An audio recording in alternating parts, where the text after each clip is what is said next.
Muchas gracias a todos por venir en tan pandémico mes de abril.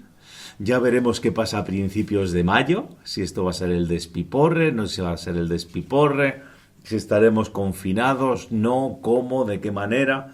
De momento lo que sí venimos como siempre es a presentar un libro. En este caso, en este último pandémico año, o sea, porque hace poco además, desde que ves fotografías, imágenes antiguas que tienes ahí guardadas en el ordenador, y vi una que decía, volvemos el 4 de mayo. Entonces hace un año estábamos cerrados a cal y canto y reabrimos un 4 de mayo, curiosamente. Entonces ya veremos que a partir del 4 de mayo de este 2021 qué es lo que sucede. En este tiempo, claro, antes de la pandemia todas las presentaciones lógicamente eran con el autor aquí presente. A nadie se nos ocurría hacer presentaciones online. Entonces ya hemos tenido dos variedades de presentaciones. Una es la habitual, que viene el autor, montamos un diálogo o él nos da una charla sobre su libro, y la otra es utilizando pues los métodos online.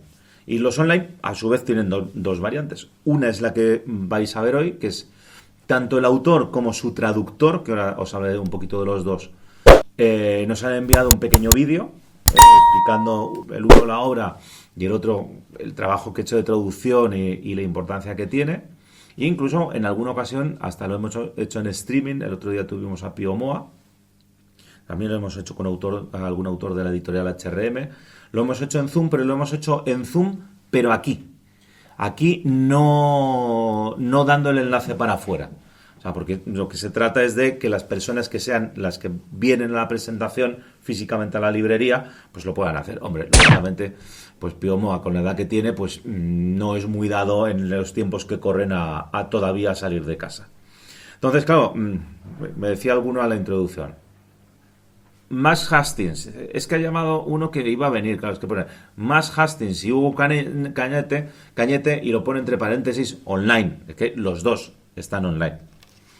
Claro, ¿quién es Max Hastings? Pues yo reconozco que antes de abrir esta librería no tenía ni la más remota idea ni de quién era Max Hastings, ni que había escrito varios libros, que además que encima son muy buenos. He disfrutado del segundo y tengo como 3 o 4 ahí arriba, que van a ser los siguientes regalos. Los de cumpleaños ya han pasado, pero serán los de aniversario, los de final de curso. O sea, porque hay veces que la ventaja que tiene tener una librería es que vas pidiendo libros porque te gustan. Si alguien se los lleva, pues te pones muy contento, porque dices, ¿ves? He acertado, no me extraña que se lleven este libro. Y si no se lo llevan, maravilloso también, porque entonces me lo llevo yo y disfruto. ¿Ves? No se lo han llevado. Entonces, deciros que tenemos varios más de este autor arriba. La primera vez que yo me encontré a este autor británico, Sir, pero que ya os diré en la segunda parte lo que opina de los británicos en el desempeño de Normandía. Fue un regalo además, y fue sobre la guerra de Vietnam, y luego además di una charla. Y entonces, claro, Max Hastings, como las editoriales tienen a bien hacer una reseña del autor, primero os leo su reseña y luego os digo mi opinión de su primer libro, que tiene que ver con esta segunda. Dice: nacido en Londres en el año 45, es Sir, por supuesto. Hombre, por algo más que juega al fútbol como David Beckham, pero bueno, el muchacho es uno de los historiadores militares más importantes y premiados, autor de más de una veintena de libros. Desgraciadamente en España creo que tenemos traducidos, no sé si eran 5 o 7, no son más. Ha dirigido, entre otras cosas, el Daily Telegraph y actualmente es columnista en The Times, en Bloomer o en Sunday Times. Varios de los libros que tenéis: Némesis, la derrota del Japón, bueno no, buenísimo, bueno no, buenísimo. La derrota de Alemania entre el 44 y el 45, Se desataron los infiernos, uno de espías, y a mí el que me gustó sobre todo fue el de Vietnam. Tiene un premio Pritzker de historia militar, una medalla de bronce del United States Council on Foreign Relations y otros muchos galardones. O sea que básicamente este hombre se crió como reportero, como periodista, y se nota mucho en sus libros. Entonces, Tiene una facilidad muy buena. Es un autor que te habla de los generales, te habla de los mandos intermedios y te habla del soldado de a pie. En este en concreto, el único pero que le pondría es, pero no me habla tanto de los franceses de a pie que estaban allí sufriendo la invasión, cosa que en Vietnam sí hace. En su libro de Vietnam, además, aparece norvietnamita, survietnamita, que sencillamente sufre la guerra, no participa en ella. Y entonces tiene un relato periodístico muy bueno, o sea, porque tú de repente estás con Montgomery y en la página de al lado de repente te has ido a una sección o una tripulación de un carro de combate y no has notado ese salto. Y de repente te pasa a alemanes, vuelve a británicos y termina otra vez en el alto mando y sigues muy bien el hilo. Es decir, no va a saltos, no tiene que hacer... Como a veces les digo a mis alumnos, me encanta siempre preguntarles para martirizarles mucho, compara el anarquismo con el comunismo. Entonces ellos siempre hacen lo mismo. El marxismo, sueltan toda la idea de Marx. Por su parte el anarquismo, y te sueltan toda la idea de los anarquistas. Entonces, no es eso. O sea, él no habla de el alto mando aliado, fragmento de un capítulo. Y luego te paso al alto mando alemán, que sería más, por ejemplo, un formato que estamos muy acostumbrados todos a leer, que es el formato de Osprey, que está muy segmentado, nos viene muy bien, los que nos hemos criado con Osprey y demás, te resulta muy cómodo, porque tú sabes que va introducción, el alto mando, los planes de campaña, y luego si hay campaña, la campaña, o si acaso los ejércitos enfrentados. Y sabes que un libro de Osprey suele tener esa estructura. Y la gracia justamente que tiene es esa, que es que vas dando saltos, y vas dando saltos de alemanes además no hace británicos en un sitio y lo que sienten los alemanes en el mismo sitio, no. Es decir, yo decido un fragmento de los combates en Caen y entonces decido si lo voy a narrar desde el punto de vista de los alemanes o desde el punto de vista de los británicos. Y no necesariamente cuando empiezas el capítulo es el alto mando británico frente al alto mando alemán, sino puedo comenzar con los aliados, puedo comenzar con el desarrollo de las operaciones, me puedo ir a mitad de capítulo al alto mando alemán y luego me puedo volver al desarrollo de las operaciones en bando contrario. Y entonces a mí personalmente me resulta muy cómodo y muy agradable. No voy a decir el pecador, pero tenía otro libro que tenía medios, de España siglo XVI-XVII, lo tenía medias, terminé Overlord, volví a ese libro y de momento lo he dejado porque ya no me gusta el formato. Lo tenía medios, me estaba gustando y cuando he vuelto después de leer Hastings, no, ¿por qué? Porque, disculpadme, pero son unas cuantas páginas, son al pie de 500 páginas, o sea que te da para leer bastante rato. El otro es bastante menos extenso. Y sin embargo, la forma de escribir, y es lo que tienen los anglosajones, el día que consigamos llegar a eso, bueno, salvo con todas las excepciones, que solamente hablas de romanos, joroba. Entonces, a ver si alguno de estos, a ver si te animas. Sí. O sea, sí, porque además es que me das saltos luego cuando llevamos a los romanos a América, pero es porque van los romanos allí, le falta el peplum allí a Hernán Cortés. Vale. Pero sí ese sentido de lectura muy fresca, muy agradable, o sea, muy súper divulgativo y muy lleno de datos. He leído también, es distinto, hay algunos grandísimos historiadores, como es el caso de Glantz, Choque de Titanes, que lo lees, lo disfrutas, pero es joroba que sí es denso aquello.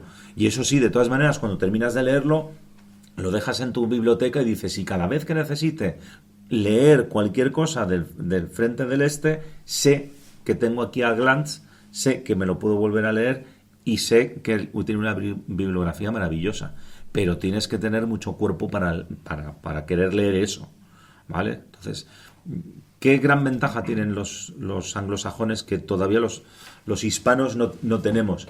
Esa capacidad de hacer una altísima divulgación y que tú te lo puedas leer prácticamente de corrido. Entonces, como Paco no me está escuchando, pues yo creo que salvo Paco y dos más, pues pocos tengo de alta divulgación. Hombre, sí, Agustín. Pero eso no tiene gracia. Joder, lleva 42 libros. A alguno no le habrá salido tan... Tú llevas 4, ¿no?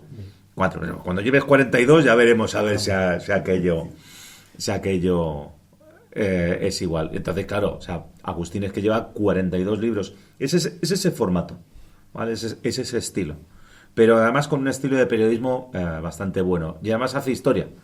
Nosotros todos conocemos un periodista muy famoso que vende muchos libros, pero lo que hace es novela. Pérez Reverte hace novela. No hace un libro de historia. Entonces esa es la gracia que tiene el señor Hastings. Entonces, mi introducción hasta aquí. Tenemos mano y hemos conseguido un vídeo suyo. Y además, hasta no hace falta saber inglés. Lo tenemos traducido. Esta es la primera vez que Overlord se publica en español, pero resulta muy interesante ver que en los últimos 40 años ha habido muy pocos cambios respecto al estudio de la guerra con respecto a mi perspectiva de lo que sucedió en Normandía. Todo sigue siendo en gran parte como lo describí entonces. No ha habido grandes revelaciones sobre el asunto. Por otra parte, pienso que hay un tremendo cambio en la forma en la que lo percibimos. En el siglo XX, buena parte de la historia que fue escrita sobre la Segunda Guerra Mundial era muy nacionalista y lograba persuadir. Mi padre, por ejemplo, estuvo en Normandía y él creía sinceramente que los británicos habían ganado la guerra con una pequeña ayuda de los norteamericanos, que proporcionaban los chicles, y de los rusos, que hacían quién sabe qué.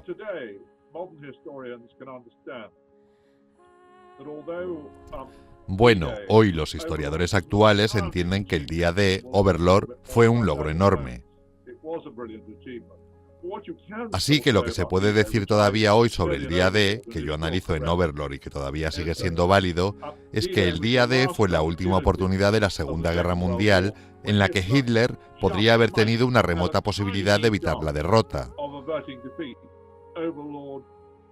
Overlord fue un acontecimiento enormemente importante.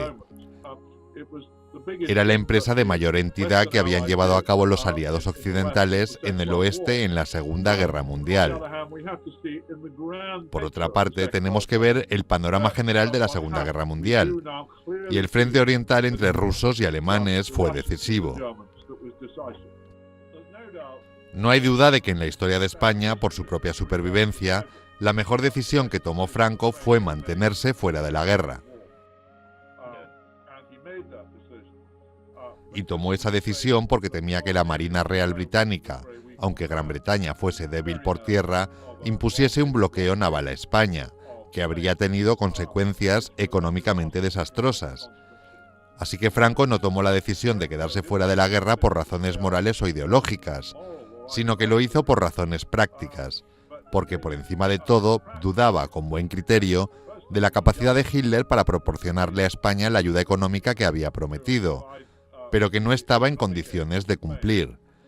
Y en segundo lugar, por supuesto, España quería, Franco quería, las colonias francesas en África, y Hitler se negó a dárselas porque todavía trataba de no enturbiar las relaciones con el régimen títere de la Francia de Vichy y no estaba dispuesto a enemistarse para dárselas a Franco.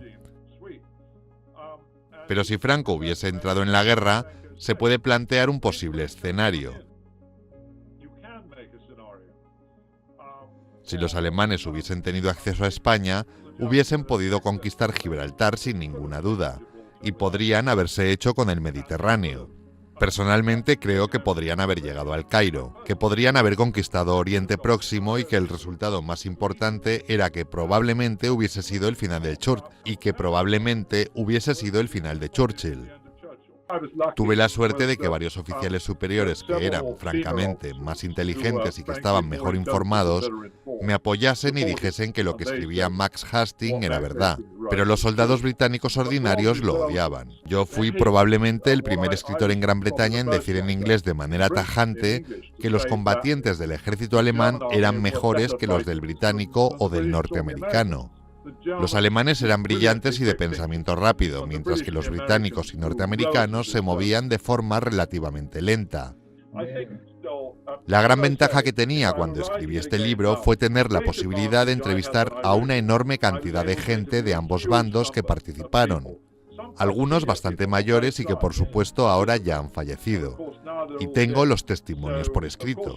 No hay nada como sentarse con esos hombres de ambos bandos y de todas las partes, británicos, franceses, norteamericanos, alemanes, que habían estado allí y hablar de lo que habían hecho.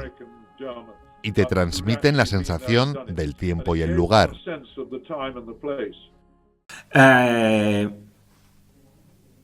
Es cierto la percepción que tiene Hastings de que los británicos inicialmente pensaron que la guerra la habían ganado ellos. También es cierto que me ha sorprendido mucho de su libro lo que ha apuntado, que el material alemán era enormemente superior al que disponían los aliados. Sin embargo, estos lo tenían en un número infinitamente mayor.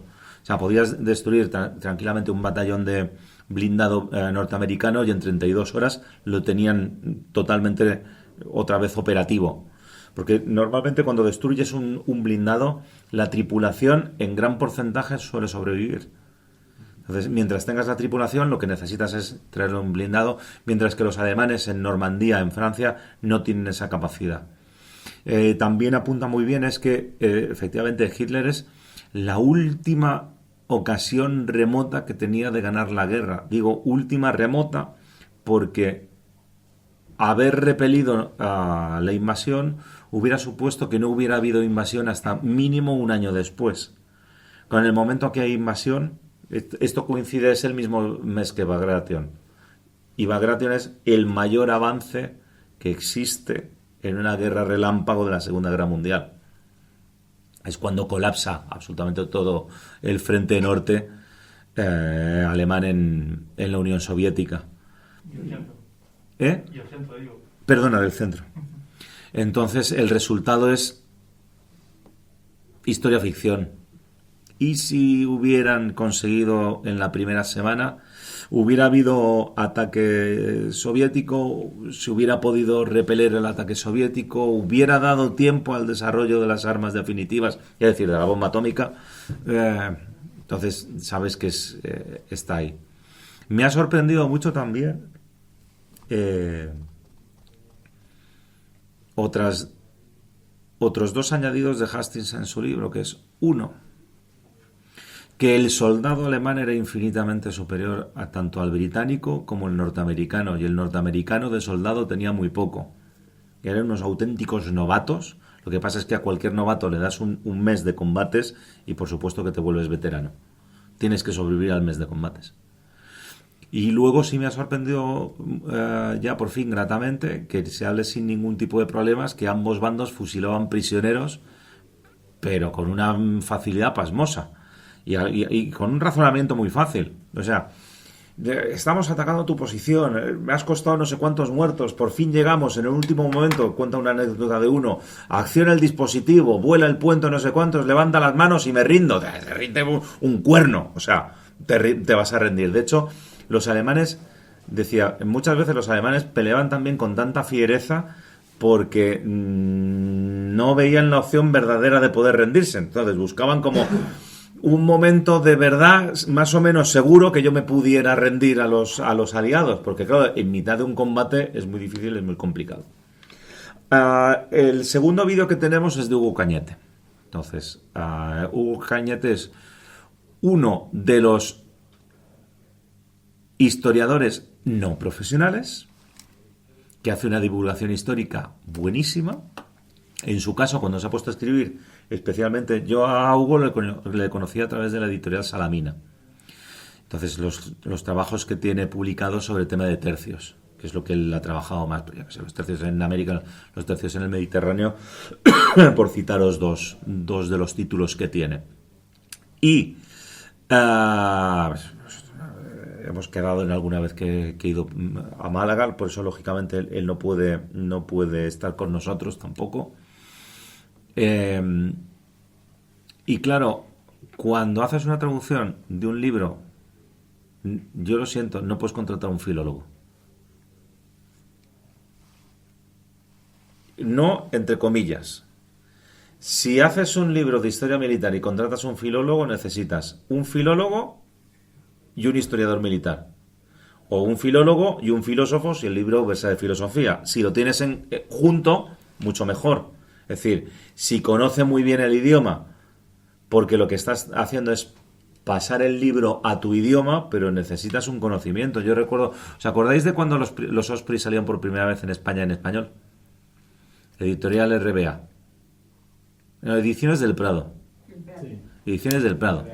El corrector era un compañero mío de la universidad, Julio, cuya especialidad era geografía. Y sí, yo cuando me enteré que lo había hecho él, un tiempo después dije, Julio, tío, yo te hubiera ayudado casi gratis.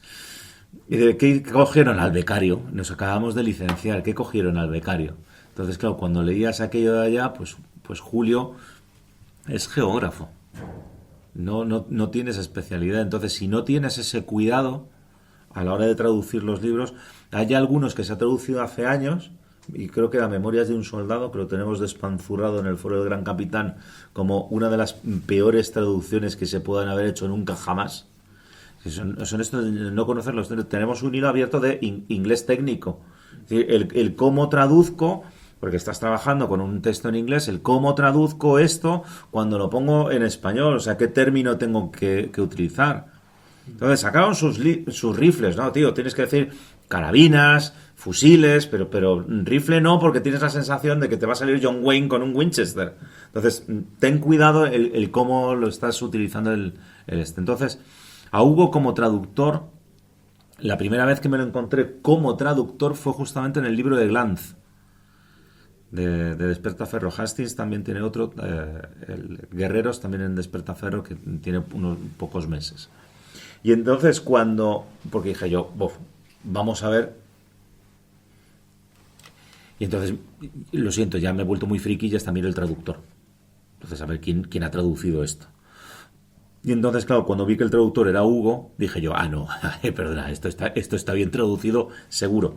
Entonces, cuando vi la traducción del libro de Hastings, en Esfera de los Libros, pues dije, esto está pero perfectamente traducido.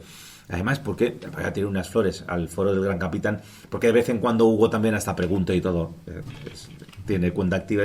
Oye, a ver, a todos nos pasa, es decir, es imposible que domines todo, entonces no hay ningún problema en preguntar. Hay alguien, yo tengo una tesis doctoral sobre el ejército español de posguerra, del 39-47. Os puedo asegurar que hay 4 tipos allí en el foro que saben mucho más que yo y no tienen tesis doctoral, pero han leído mucho más. Lo que pasa es que leí y lo tuve que escribir, pero y les consultaba, y les preguntaba, y les decía, y esa es la gracia que tiene. Entonces, he de decir que tras leer el libro, yo personalmente no encuentro ningún gazapo. De esto que digas, no, es que ha puesto, pues puede haber alguna pequeña erratilla de imprenta, ¿vale? Que se te pasa alguna palabrita, pero que no hay errores, no hay gazapos, no lo detectas, lo estás leyendo y no ves nada, y eso te da imagen de que el traductor es muy bueno. Y luego además que es difícil plasmar lo que muchas veces lo que trata de decir el autor en un idioma, pasártelo a otro. Vengo escuchando aquí que hay una traducción, que mañana os lo contaré, hay una traducción, la primera traducción del Quijote al chino es de 1922. Entonces, claro, Dulcinea huele a flor de loto y su cara es de jade. Bueno, no va a oler a rosas que un chino no sabe qué puñetas es una rosa. Entonces, cuando haces vale, es un libro técnico, es de guerra, pero tienes que poner bien aquellas cosas, porque hay veces que tú tampoco te das cuenta, se estás traduciendo, que haces algún articulito para el foro y cosas por el estilo, entonces se está traduciendo y cuando dices, ha quedado muy bien, luego te lo vuelves a ver y dices, madre mía, joder, vaya salvajada, claro, porque me estoy ciñendo mucho al inglés. Entonces, yo creo que la editorial Esfera ha acertado mucho, no muchísimo, a la hora de elegir traductor. Y cuando tienes libros de otro idioma, es muy importante buscarte un muy buen traductor y una persona que domine el tema. Entonces, yo lo siento por los filólogos. Es cierto que hay filólogos buenísimos, sobre todo cuando cogen un autor. Es como los dobladores de cine. Todos sabemos qué voz tiene Darth Vader. Constantino Romero, Dios mío. Darth Vader, Clint Eastwood. O sea, y tiene su doblador y sabes que tiene el personaje Pues esto es lo mismo, cuando tienes un buen filólogo que coge un autor y comienza a traducir toda su obra, pues entonces le coge también el ritmo y sabe el cómo hay que hacerlo. Entonces yo creo que esta selección de Hugo como traductor, para mi gusto, hombre, como no lo tengo delante físicamente, no puedo decir. Probablemente sea, si no, uno de los mejores traductores del inglés al español en temas de historia militar. Entonces, cualquier editorial acierta desde luego si le tiene. Yo, lo que llevo leído con sus traducciones, desde luego me ha gustado mucho. Hola, buenas tardes a todos los que habéis asistido hoy a la presentación del libro de Overlord en la librería Tercios Viejos. Yo soy Hugo Cañete, el traductor del libro. Ya me dijeron Feli y Mercedes en su momento y también Rafael Rodrigo que si podía ser una pequeña semblanza del libro, ya que, bueno, tanto por temas de COVID como por temas de distancia, estoy bastante lejos de Madrid y, bueno, pues voy a intentar aportar mi granito de arena. Yo en primer lugar diría que este es un libro de 1984, es un primer Hastings y eso hace que el libro sea muy, muy fresco y muy auténtico, porque claro, en los últimos 20, 30 años pues ya hemos escuchado muchas cosas que consideramos normales, pero tenemos que tener en cuenta que cuando Hastings escribió el libro en 1984 fue enormemente polémico en algunas de sus tesis y bueno, pues eso siempre hay que valorarlo. Realmente el libro de Hastings, yo creo que él empezó con una cosa y se encontró al final con algo mucho más elaborado. Él ya en libros anteriores había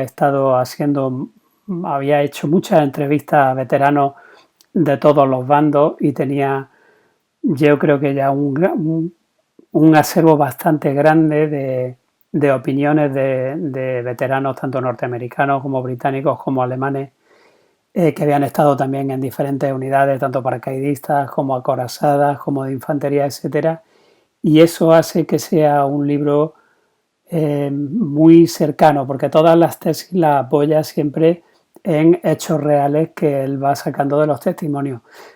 Esto hoy en día nos podría parecer algo normal, puesto que otros autores como Robert Kershaw o Anthony Beevor han hecho, pero claro, hay que tener en cuenta que Matt Hastings es el primero en hacer este tipo de cosas. Por ejemplo, una de las tesis que aborda el libro pues se refiere al enorme esfuerzo que supuso la organización del día D como operación, que fue absolutamente elefantiásico y que pues Hastings valora muchísimo. Dice que prácticamente fue algo prodigioso, algo digno de mención, en el que los aliados, los norteamericanos en este caso y los británicos, pese a sus rencillas personales a los niveles intermedios de la administración, funcionaron muy bien y se compenetraron perfectamente. Sin embargo, también es verdad que luego cita que a otro nivel pues se va a producir, y esto también es muy interesante y lo explica de manera bastante elocuente, se va justo en el 44, en ya los prolegómenos de la operación Overlord o de su organización, se va a producir ya de facto el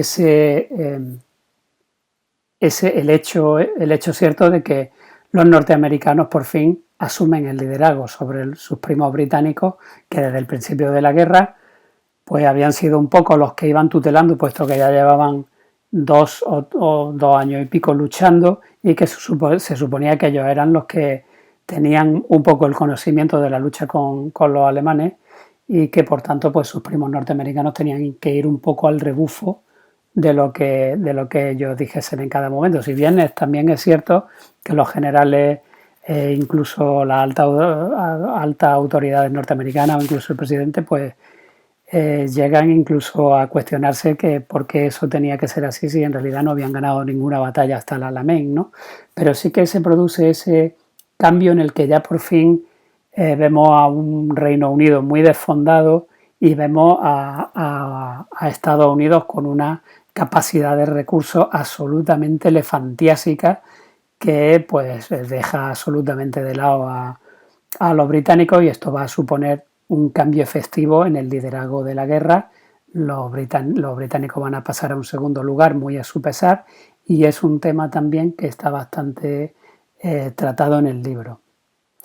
Luego, otra de las tesis para mí, yo creo que centrales del libro, y que además fue muy polémica, porque recordemos que estamos hablando de un libro de 1984, todavía en plena Guerra Fría, y con una inmensa mayoría de veteranos todavía vivos, pues una de las tesis centrales del libro de Hastings, que ya había venido de un libro anterior donde había tratado a la segunda división Panzer de la SS en combate y conocía muy bien toda la operativa alemana, pues él aboga por una tesis en el libro en el que dice que la combatividad alemana era muy, pero que muy superior a la combatividad de las fuerzas aliadas, pese a que éstas tuvieran una abrumadora superioridad material o tuviesen un dominio absoluto del aire. Y esto pues creó mucha polémica en su momento, los veteranos se le echaron encima e incluso hubo un par de generales que tuvieron que salir en su defensa diciendo que Hastings tenía razón y que eso había sido así. También es cierto que hace algunas resemblanzas también bastante interesantes. En concreto, yo creo que trata muy bien la figura de Montgomery. Montgomery pues también un general muy polémico, mucha gente piensa que era un mal general, algunos pocos piensan que era un buen general. Bueno, yo creo que este libro lo pone en su justa medida, era un buen general, lo que pasa es que le perdía su carácter, tenía un carácter absolutamente diabólico y eso viene también muy bien desgranado en el libro. Otro aspecto muy interesante que trae también el libro es poner de manifiesto el desfondamiento británico. Ya he dicho antes que esta fue ya la operación en la que los primos norteamericanos deciden asumir el liderazgo por su potencial en efectivo y por su potencial en recursos, por su potencial industrial, etcétera. Pero también es cierto que para 1944 el ejército británico estaba muy pero que muy tocado, muy afectado. Incluso llega un momento, y en esto tiene mucho que ver también Montgomery y esas decisiones tan raras que parece que toma. El trasfondo de ello es precisamente que los británicos andaban muy justos de efectivos y que prácticamente durante la batalla de Normandía van a tener que disolver unidades para poder rellenar o engrosar las filas de unidades que se estaban quedando prácticamente en cuadro. Eso significa que obviamente hay una eliminación, una desaparición de unidades y una merma del ejército británico en Normandía. Y eso va a estar detrás de buena parte de esa reticencia de Montgomery al ataque. Todo lo que hay detrás siempre es cuántas bajas me va a costar, puesto que los alemanes están luchando muy bien, y si me va a costar tantas bajas, en cuánto tiempo se me va a acabar a mí el ejército aquí en Normandía, ¿no? Y eso es también algo a tener muy en cuenta. Otro punto muy interesante del libro es, digamos, por un lado llega un momento en que la doctrina terrestre aliada es realmente mala, ellos no maniobran, es un sistema de ofensiva muy planeado, con muchos tiempos, pero en realidad es muy previsible para los alemanes sobre todo, que venían muy fogueados del frente del este, y entonces prácticamente se están frustrando una y otra vez todas estas ofensivas muy planificadas y digamos que poco ágiles. Y, por ejemplo, el primer día se suponía que los británicos tenían que llegar a Caen y tardaron un mes en llegar. Bueno, pues todo esto va a suponer un golpe moral muy grande para las tropas británicas, que en algunos momentos incluso se van a negar a luchar. Y eso pues suponía un problema muy grande para el mando británico. Los norteamericanos, por el contrario, pues con su bajísima experiencia de combate, de hecho hay un par de divisiones, creo que la 29ª, que tienen un desempeño horrible durante la campaña, realmente malo, o hay otras divisiones, también esto es curioso, como la famosa británica de las ratas del desierto, la 6ª división acorazada, que llegó a Normandía con muy pocas ganas de luchar, porque muchos de sus veteranos pensaban que ellos ya habían cumplido en el desierto y que otros tenían que ocupar su lugar, porque si no, por la mera probabilidad de todas las veces que acudían a los enfrentamientos, pues acabarían cayendo tarde o temprano. Eso está también muy bien reflejado en el libro. Y también es cierto que Mac Hastings pone en su sitio las divisiones paracaidistas. Yo creo que es del contingente aliado terrestre prácticamente a las únicas que salva, a la 101, a la 82 norteamericana y a la sexta británica. Y luego pues también hace otro ejercicio bastante novedoso para 1984, que es poner en su justa medida la batalla de Normandía, y lo que hace es simplemente ponerla en la balanza con otra cosa que estaba sucediendo en julio de 1944, que era la Operación Bagration en el frente ruso, donde el Ejército Rojo tenía ya más que engrasado su arte operacional, que era una blitzkrieg, pero multiplicada por 4, o sea, era prácticamente, saltaban el nivel operacional para irse directamente al estratégico, es decir, esta ofensiva en concreto tuvo el equivalente a 7 grupos de ejército, 7 frentes en 7 operaciones sucesivas. Fue una cosa elefantiásica y claro, comparado con Normandía, pues no era gran cosa, pero es que además Hastings insiste también en toda la dimensión y la magnitud del frente del Este en comparación con Normandía, cosa que fue también muy novedosa y muy polémica, puesto que en aquel tiempo del frente ruso pues se conocía muy poco y prácticamente, como dice él, pues los aliados habían ganado la guerra, ¿no? Ese era el imaginario que había en la sociedad occidental.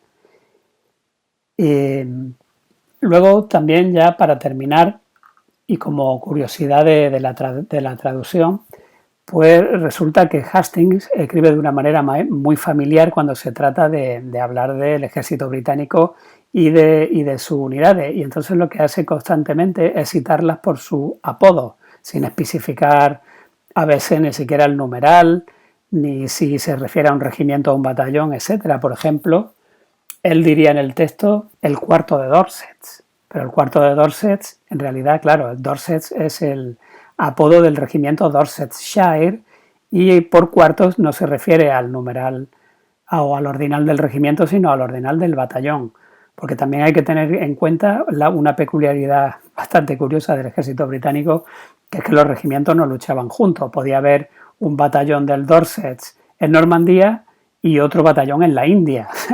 Es curioso, pero era así. Entonces, pues tiene cierta dificultad su lectura si se hubiese traducido de manera literal, o por ejemplo, habla constantemente de los buffs.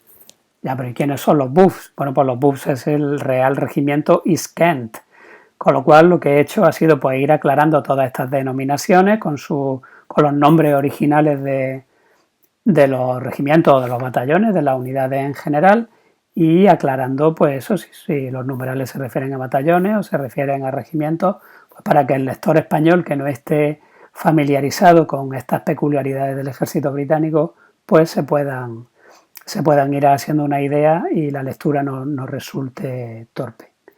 Y ya está, yo creo que con esto puede ser suficiente para que veáis un poco cuál ha sido mi impresión respecto de Overlord, que yo creo que es un libro de 1984 plenamente vigente y muy fresco. Muchas gracias a todos. Y añadir otra par de curiosidades, según estaba escuchando a Hugo, que claro, que un británico critica al ejército británico y encima en el año 84, cuando acabas de terminar la guerra de las Malvinas, donde además Hastings ha sido corresponsal de guerra, pues hay que ponerse muy bien en circunstancias. Y entonces decía que el soldado británico en general se desempeñaba bastante bien, pero que era muy dado a rendirse. ¿Dado a rendirse en qué circunstancias? Cuando, por ejemplo, se quedaba sin munición o cuando se veía rodeado. Y sin embargo, me ha llamado la atención varios pasajes que narra de alemanes que cuando se ven rodeados o sobrepasados o aislados, Había uno, no recuerdo cuál, que dice, bueno, sí, pero si yo estuve en la retirada de Moscú del invierno del 41, entonces, a ver, que esto en el frente del este nos pasaba día sí, día también, entonces, pues lo único que hay que hacer es mantener la posición, juntarnos y retirarnos. O la diferencia que hay entre los británicos, estos muy metódicos, esta guerra de Bocash de muy Primera Guerra Mundial, preparación artillera, asalto, no sé cuántos, y los alemanes que se montaban Kampfgruppe día sí, día también.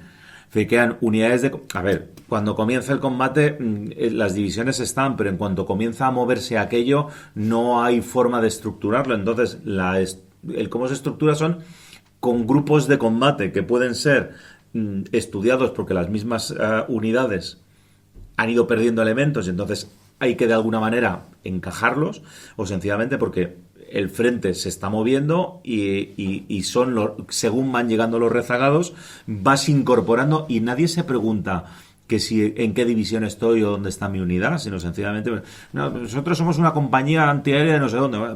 Ponemos por aquí. Entonces, que la gracia que tenían ellos era que formaban parte dice, la gracia que teníamos nosotros es que nos conocíamos todos.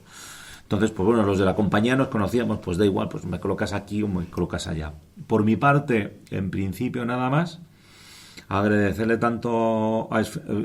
mucho a Mercedes de Esfera de los Libros, que ha hecho todos los esfuerzos posibles de contactar tanto a Max Hastings para que nos enviara el vídeo. Tened en cuenta que, aunque solamente penséis que ha enviado un vídeo, o sea, la falta de tiempo de este hombre, o sea, que se ha preocupado además, es bastante de agradecer. Y Hugo también, porque además Hugo ha pasado unos días, me ha dicho que ahora está un poco fastidiado y tal, de tema de salud, está bien, se está recuperando, pero 3/4 de lo mismo. Entonces, yo quiero darles las gracias tanto a Mercedes por las gestiones, por el empeño y porque haremos más. Hay una de guerras médicas que tiene una pinta extraordinaria que va a salir también dentro de poco. Entonces, otra de Guerra y Cuchillo, en los sitios de Zaragoza, el 5 de mayo. 5 de mayo porque esta semana el autor no puede venir porque tiene un seminario, un curso o algo por el estilo, entonces acabamos de cerrar la fecha para justamente el 5 de mayo. Le tendremos también probablemente en vídeo o más casi seguro le tendremos en Zoom, con lo cual los que estéis aquí podréis preguntarle a él.